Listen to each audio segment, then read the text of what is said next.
actually started out trying to make a video about forming your own LLC. And as I was organizing those steps, I realized that before you even take them, you need to decide if an LLC is right for you. So I wanted to take some time today to talk through the differences so that you can make an informed decision about what's right for your business. And I'm a psychologist, so this is going to be most relevant to other mental health practitioners, but probably holds for other professional services too. As always, this isn't tax or legal advice. If you have an accountant or a lawyer who's given you advice about this, you probably wouldn't be here listening to me. But anything that I say is my own personal experience and what's worked for me. So take that for what it is. To start out, a sole proprietorship is like if I just had a side gig here. Let's say I make friendship bracelets or something. There isn't any separation between the bracelets I sell and any of my personal assets. So I'm assuming the risk that if someone were to sue me about my bracelets, they could potentially claim damages high enough to, say, take my house. I'm not a big fan of that option. So instead, I've elected an LLC, or limited liability company. In my case, it's actually a PLLC, a professional limited liability company. Whether or not you have a P varies by state. So what an LLC does is it places a small layer of protection between you and your business. This is called the corporate veil. Now, if my bracelet making company were an LLC and someone sued me, they could take any and all assets associated with my business. They can take all the bracelets and the string and whatever, but they can't take my house. As I understand it, there's no difference in the tax obligations between a sole proprietorship and an LLC. The only benefit is this liability protection. It's a couple of $100s in filing fees and a few headaches and paperwork for what is likely a much better outcome if the worst case scenario were to occur. An S-CORP takes that even further by designating you as a small business corporation. This is a special tax status that allows the business to pass through certain benefits to its shareholders or owners. Now, if you intend to remain just you or a small group, this is typically not always a great bet because most of the tax benefits don't serve just one person. If you're an S-Corp, you're going to payroll yourself as an employee or as your own company.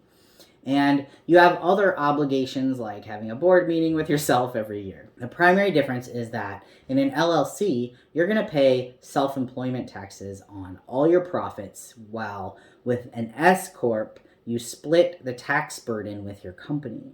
So you pay yourself a reasonable salary, and the business withholds taxes just as it would if you worked any regular old W-2 job.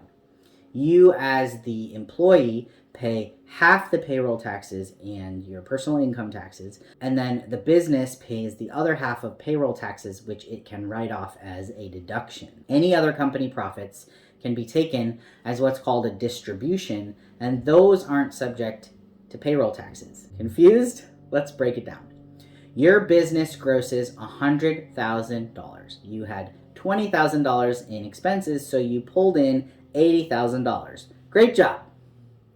The first thing you have to know is that there's a difference between payroll taxes and income taxes. When people suggest that people in business for themselves set aside like 30 to 35% in taxes overall, they're saying that's around where you end up after combining these two buckets, income taxes and payroll taxes. So no matter which way you do things, you're going to get income taxes on the $80,000 that your business brought in, either way.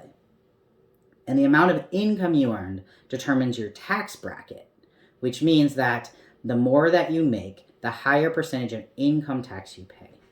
Here in this example that we're using right now, it'd be 22%. That would be the bracket. But what we're talking about today is totally separate from that. S-Corps save you money on this other set of taxes, the payroll tax, but not on your income taxes. Now, if you're an LLC, the amount of income that the government sees as your payroll is all of it, all $80,000. It's more complicated than that in that they only actually take from your taxes like 92% or something of what you earn. But I'm trying to keep things as simple as possible. So they take 15% from LLCs for self-employment taxes. That's, in our example here of $80,000, that's about $11,000. But if you're an S-Corp, the amount the government sees as your payroll is what you're paying yourself in your salary. So in our example, let's say you've set your salary at 60%. You still made $80,000, but 20% of that now is what's called a distribution. And it doesn't count toward this payroll bucket, only the income tax bucket. So for payroll on an S-Corp, you only made $60,000. And then they charge you basically that same 15%, but it's broken down a little differently. And it's 15% on $60,000, not $80,000. Now, the bigger your numbers and the lower you payroll yourself, the higher the difference between these two numbers. And you have to payroll yourself a reasonable salary. So there's only so far you can stretch this. But here in our example, the total taxes owed in an LLC is going to be $11,000. And for an S-Corp, it'll only be $9,300. So that's a difference in about $1,700 in taxes that stay in your pocket as an S-Corp. And so if the filing of an S-Corp costs us $900 instead of $500, you're still out ahead being an S-Corp by $1,300 in savings for the year.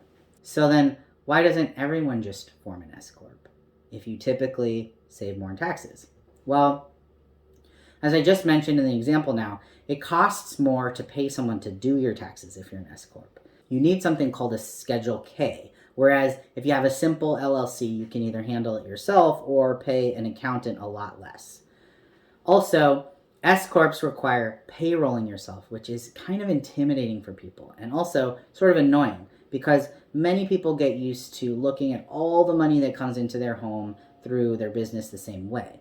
Whereas this will separate that baseline salary you have out from any extra profits or those distributions as technically different pots. Plus, being an S-Corp requires paying taxes quarterly, though depending on what you're bringing in as an LLC, that might be true there too.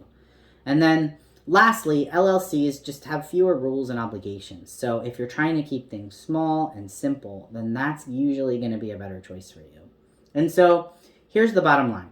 If your head is spinning here, the rule of thumb I've heard is that if you're bringing in around $80,000 in profit, the scales tip toward S-Corps. That's right around the time where what you'll save in taxes starts to justify the higher complexity and higher accounting costs. But ultimately, this will depend on what you can get away with as a reasonable salary. And in mental health, that can vary tremendously from like $50,000 to $100,000 based on location and specialties. So basically, if you're at or around $80,000 for your private practice, or you plan to be, it's worth asking your accountant if you have one, or paying for a one-off consult if you don't, whether an S-Corp is right for you. Okay, that about wraps up the differences between LLCs and S-Corps. I hope this was helpful in assisting you in making a decision about your options. And if you want to drop a comment below about which of these you went with and how that's worked for you, that'd be awesome. I'm Sebastian Ryland, and this is Streamline Forensics, where we train forward.